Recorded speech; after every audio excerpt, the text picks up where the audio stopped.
Hozir ko'rib turibsiz, yumshoq-yumshoqlar to'garagida ertaklar yaxshilikka yetaklar mavzusida o'quvchilar bilan birgalikda Zumrad va Qimmat ertagini sahnalashtiramiz.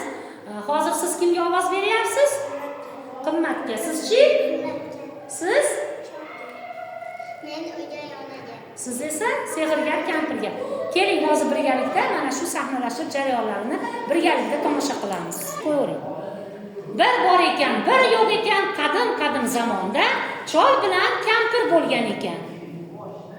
Ularning Zumrad hamda Qimmat degan qizlari bor ekan.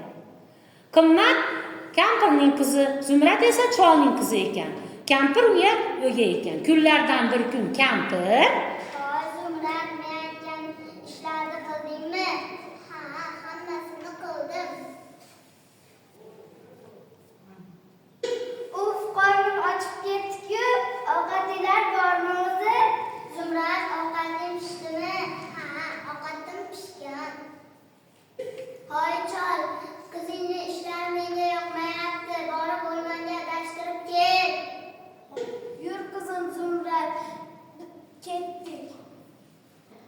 Qizalog'im, men o'tin terib kelay, sen shu yerda o'tirib tur. Xo'p, bo'ladi otajon. Zumrad otasini kuta kech kiribdi. Shunda u qo'rqa boshlabdi. Shunda Zumradning yoniga Sehrgar kampir kelibdi. Hoy qizaloq, bu yerda nima qilib o'tiribsan? Otam o'tin terishga ketgandi. Hozir ham topolmayapman. Yur, menikida mehmon bo'lasan. Davom etamiz.